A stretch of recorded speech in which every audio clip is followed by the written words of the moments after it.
Okay, now you can see it. So first, a bit of general information. So in this semester, we should actually finish this course maybe in 2 months. So we will have first 4 classes on CST. They will be each week. So first 4 weeks, we will have classes on CST. It will be the same as in previous semesters, so as in ComSol. So we'll first solve some problem together and the first half of the class. At the second half of the class, you will have time to solve homework problem and like ask questions and so on. And also defend these homeworks. So you have 2 weeks as before to defend the homework problem. So if you do it before the deadline, you get 1 point for the task. After that, half of the point. So this is approximately these topics that we are going to consider. Some they are partially like intersect with the topics from the previous semester, but we also want to look at some different stuff. So after these 4 classes, so somewhere in March, in principle, you can also take a coursework problem. So you'll have to choose one of the suggested articles and like figure out what's going on in this article and perform simulations that were done in the article by yourself. And with this, you can get excellent mark. Without it, you can only get 4. So these are the criteria for the marks. So you need to earn some number of points for ComSol homeworks from the previous semester. You need to earn some points for the CST homeworks in this semester. And if you want to get excellent, you need to accomplish the coursework project. So this is just some basic rules. Maybe they can be a little bit adjusted. Like, let's say if you get only 5.5 points for the previous semester, but you get 4 points in this semester, well, maybe we can just say that it's fine or something like this. But the basic rules are like this. So any questions about the schedule and the rules? Yeah. How should our homeworks? Just by showing the project to me or Artyom, maybe Zarina, during the second half of this class. And PDF reports not allowed. Maybe in some circumstances, I don't know, but generally, no. I mean, if you, I don't know, if you're sick and you cannot attend this, it's maybe okay, but generally, no. So you have to show and explain what you have done, how you have done, and answer questions. So remember that, like, before you start to defend your homework, you can ask questions, everything, anything you don't know, anything you want. After that, when you come and want to defend your homeworks, then I will ask you questions. So choose your opportunity to ask questions. Yeah. Now question. So the final project should be made in CST or console or whatever. I think it can be any of this from Solo CST. So we will suggest some list of articles for that. Maybe if you have another article in mind, we can discuss it if it's suitable. Okay, any more? Yeah, any more questions now? So let's then move to the first problem that we're going to solve today. So it will be a rather simple problem. Yeah, we want to just get acquainted with the CST program, CST model, CST software. So you can already find it doesn't really matter 2021 or 2022. They are more or less the same. Mm.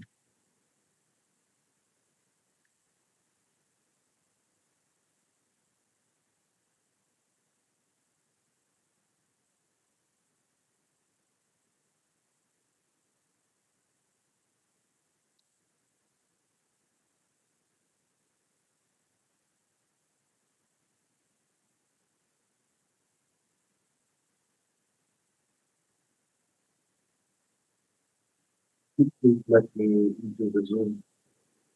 Yeah, sorry. Mhm.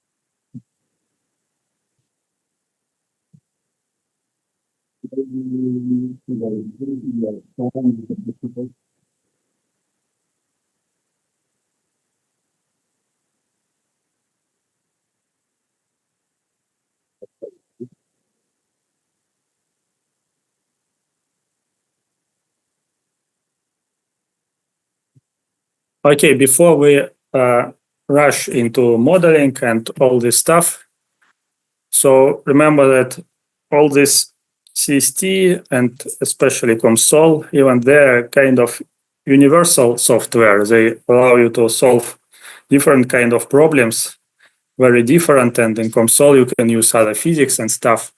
So you cannot just learn certain rules how to make a correct and optimal model. So on. You always have to do a little bit of research when you have some complicated problem to solve. So the only way to be sure that like you're doing everything fine is to understand the physics of the problems that you solve. So if you don't understand the physics, then, well, you, of course, if you just make a model, maybe some, I don't know, 4 out of 5 times even, you will get the correct result, maybe 3. But sometimes you will get just wrong result and you will not understand that it's wrong. So first you need to understand what's going on the physical level. So the problems that we're going to solve, at least today, they are very simple one. Yes, so I'm pretty sure that you understand the basic physics. So we're going to look at the scattering by a single planar interface and by a parallel plate, also by reflection from metal layer. So I guess you can understand what's going on there. You know the answer to these problems. So it's easy to check whether we're doing fine.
Maybe there should be license for 2021. I have license 2021. Yeah. So just check if it works.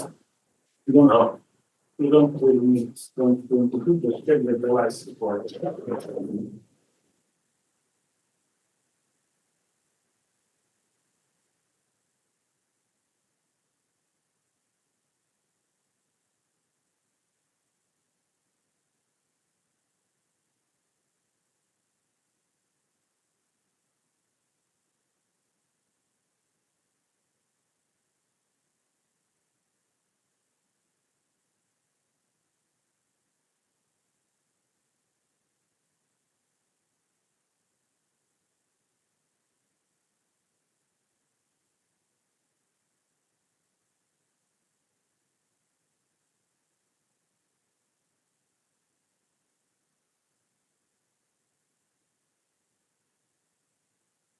Okay, let's move further, just slowly. So once you open cst, so we will do the projects from the scratch. So just use 3D simulation, high frequency simulation.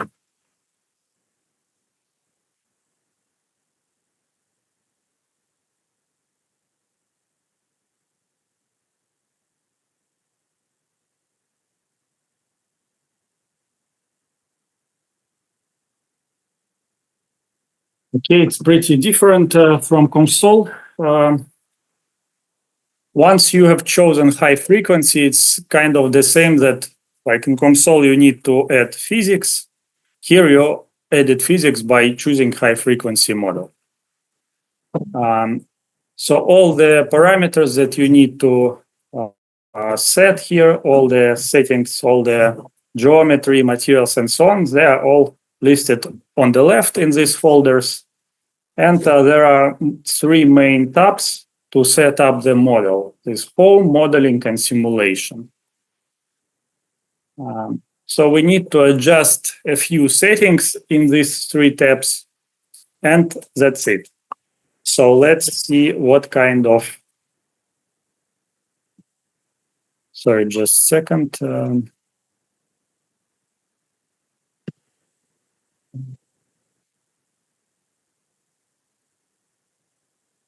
Okay. Yeah, so this is the list of main settings that you need to adjust to have a proper model.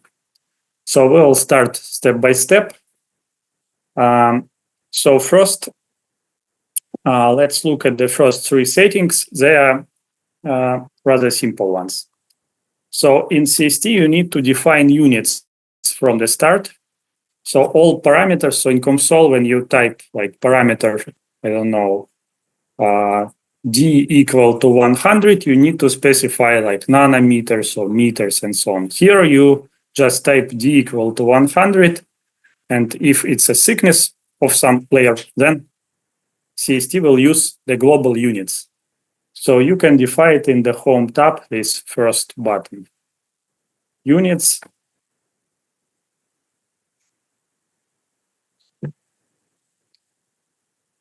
So we're going to solve problems in optical frequency range. So I think we're going to use nanometers and terahertz for dimensions and for frequency. Temperature is not important. Time also in the problems that we're going to solve today, it's also not important. Okay. So nanometers and terahertz.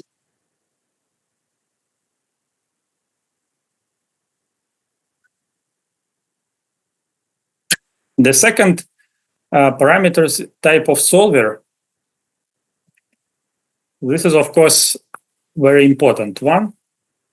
So typically we use like first three solvers. So there are kind of general solvers.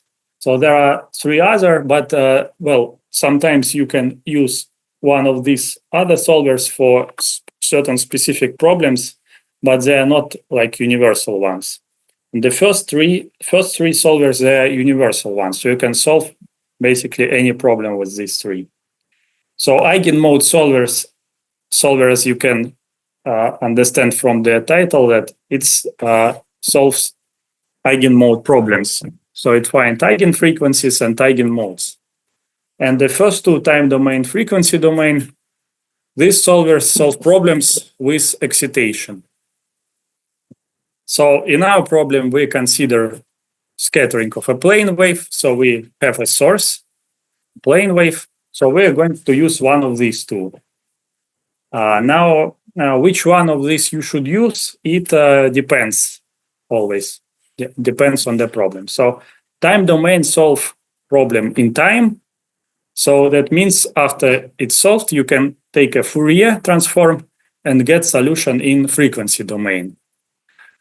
So because it solves in time, so you just solve it one time and you get the whole spectrum by doing Fourier transform after the solution.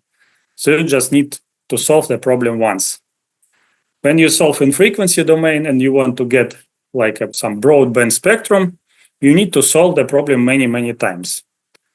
But the solution of the problem in time domain takes much more time than in frequency domain. So it always depends on like how many frequencies you want to consider in your problem and so on. Sometimes you actually want to know the dynamics. So you want to know how fields depends on time. So in this case, you will have to choose time domain. In our case, we want to consider stationary regime. So it's just frequency response. And since we're going to consider this dielectric layer without dispersion, so constant permittivity, so that means that the result will not depend on the frequency. So that means we need just to solve the problem at one particular frequency. And that means we obviously should choose frequency domain solver. It will be much faster, or at least just faster. It is an analog of EWFD in console.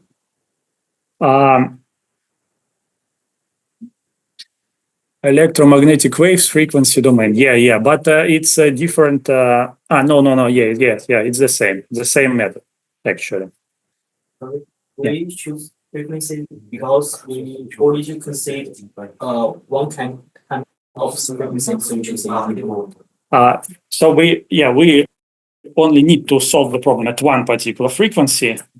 And so it's better to use frequency domain because so if you solve the problem once, frequency domain works much faster. But frequency domain give you results for a particular frequency at which you solve the problem. In time domain give you result for the whole broadband spectrum. Okay. But it's longer. And sometimes much longer.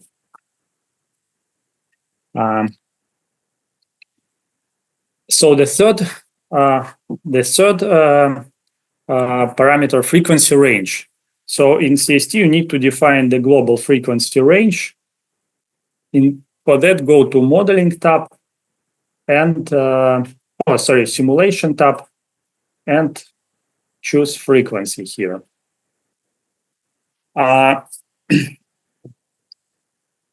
So typically, you need to actually choose the correct frequency range.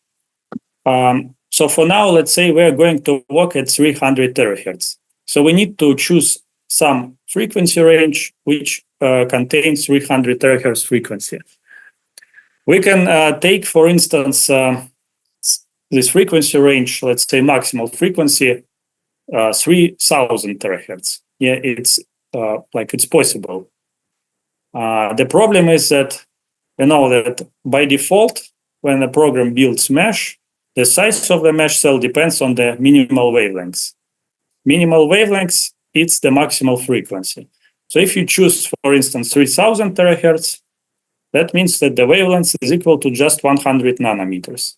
And the program will choose the size of the mesh cell based on this minimal wavelengths. So it will be small.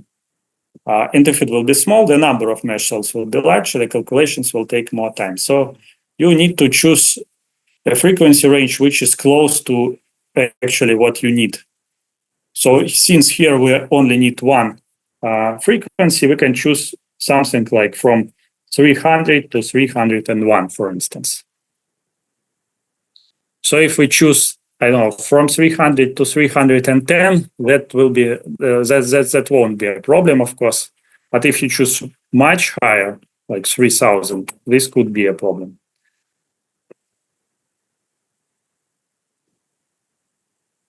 Okay, actually we can save these projects, already. So.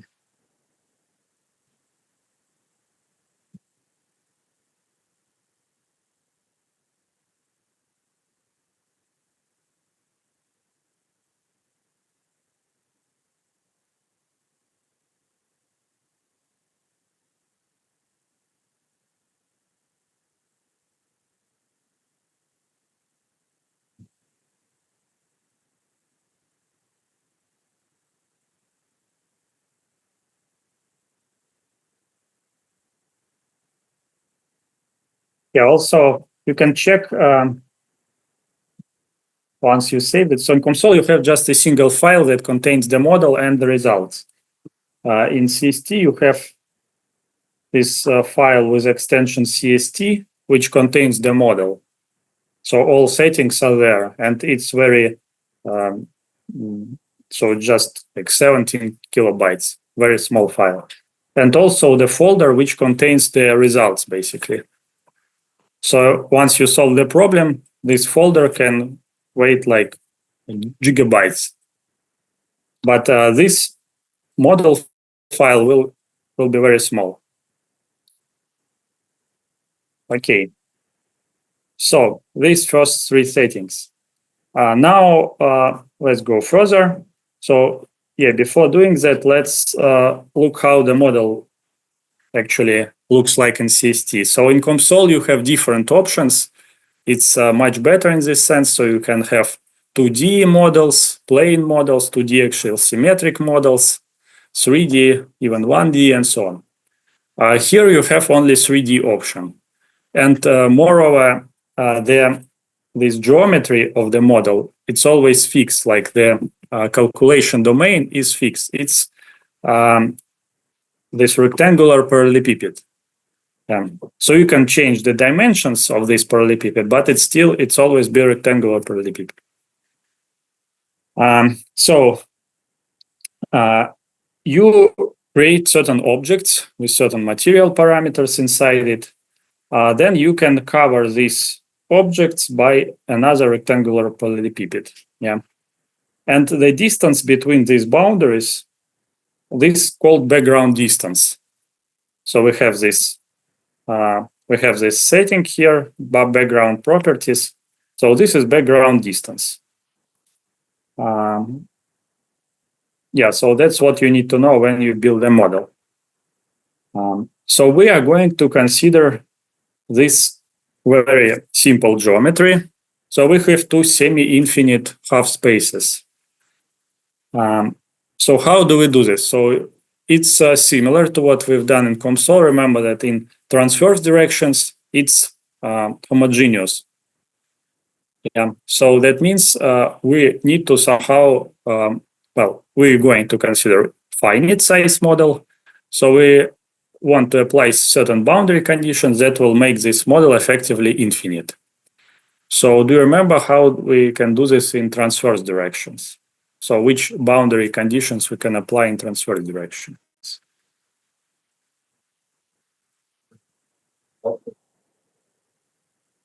In both directions.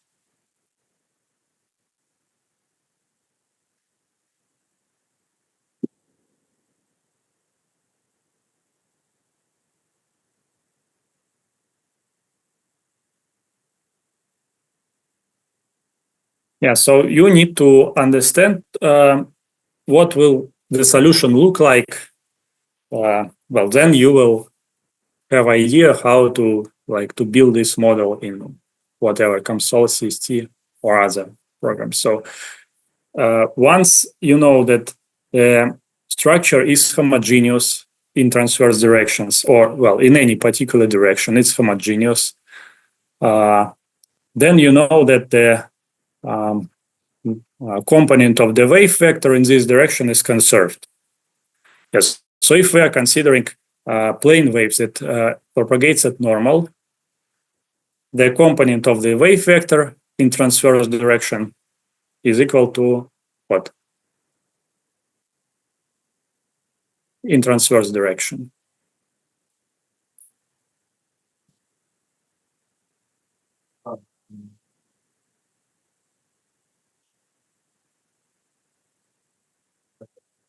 So normal to plane, it's normal out of plane direction, and transverse is in plane.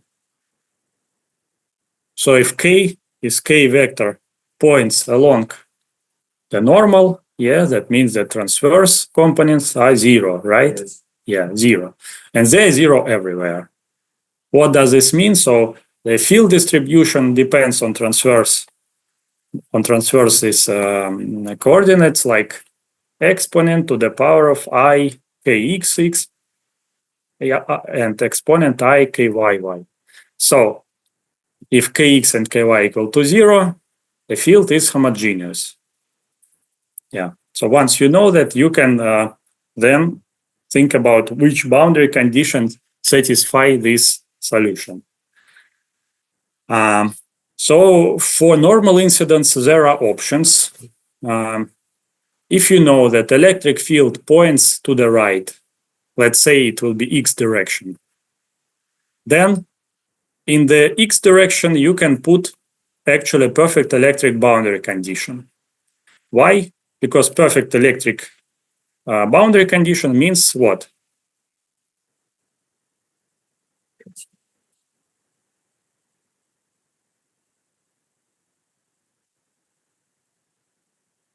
Continuity of tangential component, it's just the general boundary condition in, well, basically in any problem. It's it should be conserved as long as you don't have something like surface currents and so on. Electric field out after the conductor is zero.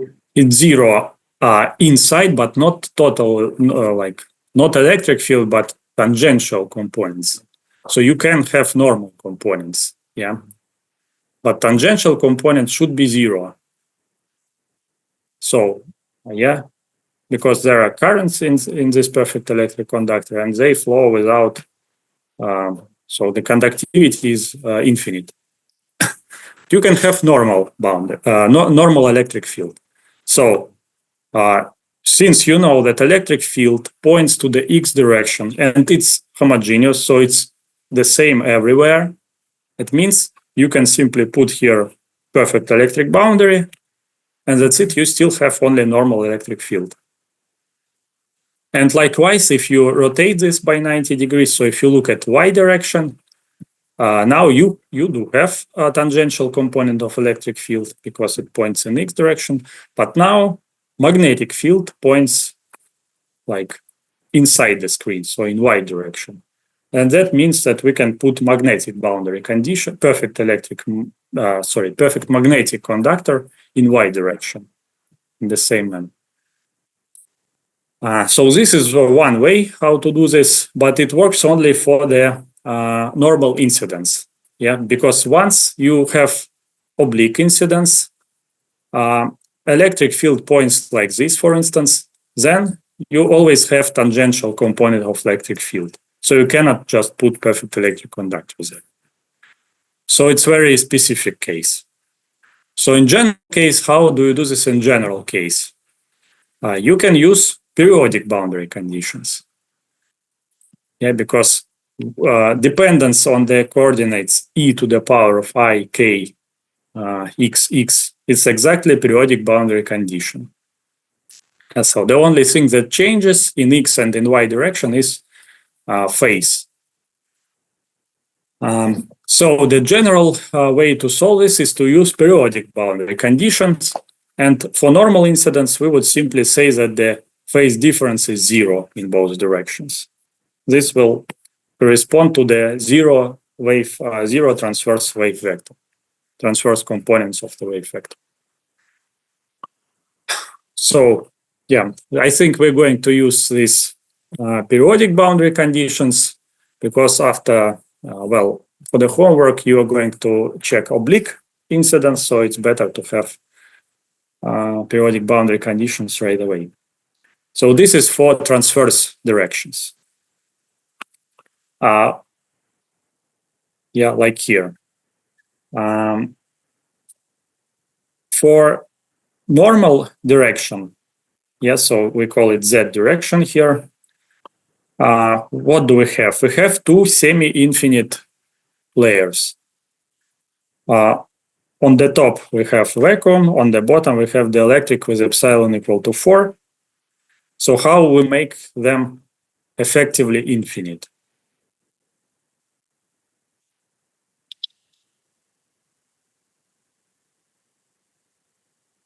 Do you remember maybe some of the possible solutions to this? Okay, periodicity. Floquet periodicity just well, Floquet periodicity in general just tells us about the like how fields depend on transverse directions, on x, y directions.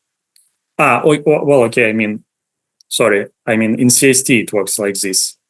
So you can, if you're talking about putting periodic boundary conditions in z direction, then that's not the case.